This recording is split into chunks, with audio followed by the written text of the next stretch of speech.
Struggling with stubborn belly fat? Discover the science behind weight gain and effective dieting strategies.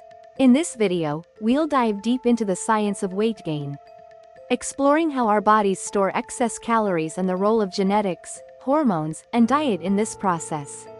We'll also discuss practical strategies for effective weight loss, including dietary adjustments, the use of supplements like caffeine, and the importance of exercise. The phenomenon where calories are stored in the body, causing it to expand, increases the risk of lifestyle-related diseases such as diabetes, hypertension, dyslipidemia, and gout, while simultaneously diminishing one's visual appeal. Obesity is marked by this dual assault on both mind and body, a challenge that humankind has long struggled to overcome. It is indeed strange. Even though you do not intend to, your body will grow larger on its own. It seems that humans are designed to expand under certain conditions. But how exactly does the energy you consume from food get processed in the body? And what triggers the transformation of your body into a flabby form? Is there a scientifically valid method for dieting? Humans derive energy from daily meals to fuel various life activities.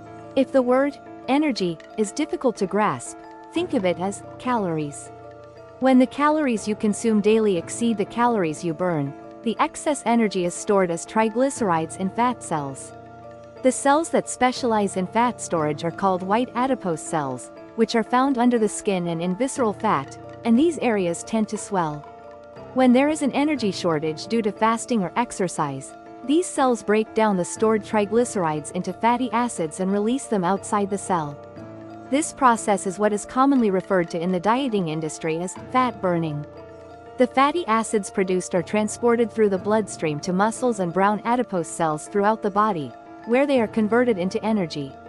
The imbalance between calorie intake and calorie expenditure is the fundamental principle of obesity, and reminds us that humans are nothing more than machines governed by the first law of thermodynamics. However, humans are also complex living beings, and obesity has biological characteristics as well.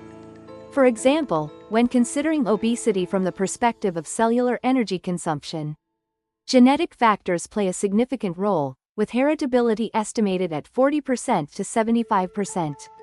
As of 2022, at least 500 obesity-related genes have been reported, with the FTO gene, which is involved in appetite regulation, being a prominent example. Specific mutations in this gene increase the amount of the hunger hormone ghrelin, which, simply put, leaves you always feeling hungry, leading to increased calorie intake. Interestingly, these gene mutations are relatively common, affecting 1 in 6 people.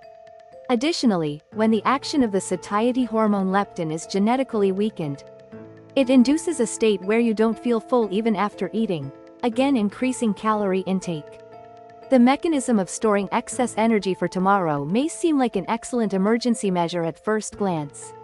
However, in an era of abundance, this is precisely what causes obesity. And even the human emotion of satisfaction from eating is involved in this process, making human evolution rather ironic. But there's no point in lamenting. From here, let's consider together how to combat the modern disease of obesity with the power of science. That excess fat around your belly, don't you want to do something about it? Many of you may be curious about dietary methods.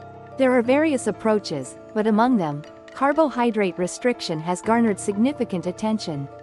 This is a type of dietary restriction based on the carbohydrate insulin model, which hypothesizes that consuming carbohydrates, such as refined sugars, triggers insulin release, which in turn increases hunger and fat accumulation. In other words, this bold idea suggests that overeating is not the cause of obesity but rather the result, with carbohydrates and insulin promoting a vicious cycle. However, caution is necessary in interpreting this theory. For example, a comparison of the effects of 11 well-known diet methods found that while both carbohydrate restriction and fat restriction showed significant weight loss effects, there was little difference between the two. Additionally, studies comparing calorie-restricted diets with carbohydrate restriction while maintaining the same caloric intake have found that weight loss is calorie-dependent, with no special effects observed from carbohydrate restriction alone. Therefore, it is not necessary to vilify carbohydrates exclusively. As long as you maintain a diet that you can sustain and manage your calorie intake, that should suffice. However, it is true that refined sugars activate the brain's reward system and increase appetite.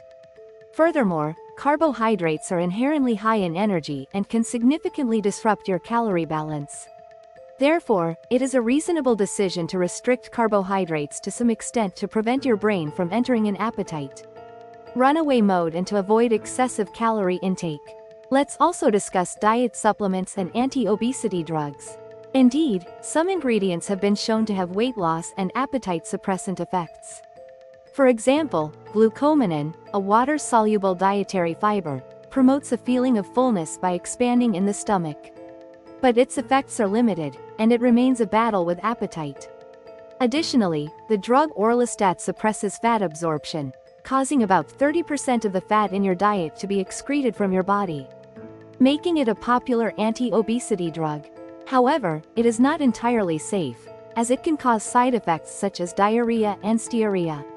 While it would be nice to say that there is no easy way to lose weight with drugs, there are chemicals that can help with weight loss and are relatively safe.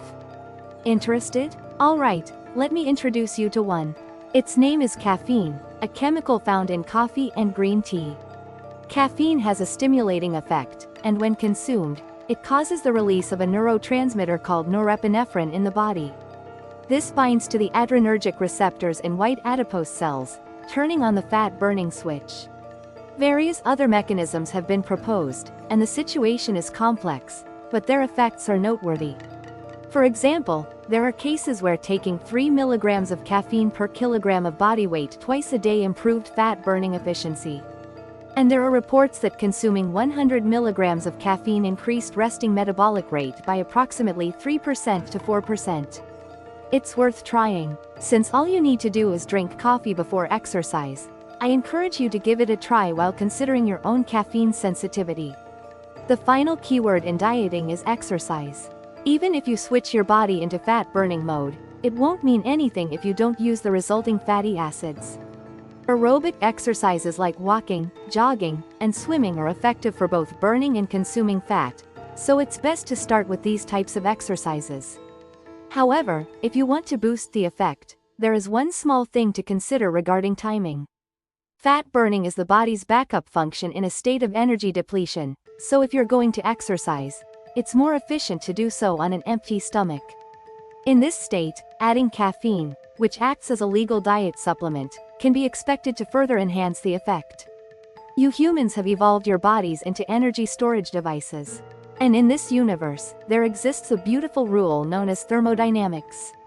As long as people cannot escape from these constraints, there is no magic in dieting. Controlling calorie intake, proper exercise, and a few modest techniques to boost fat burning. This is an unglamorous answer, but the goddess of dieting seems to be quite conservative. And she won't look your way unless you approach her with these modest methods.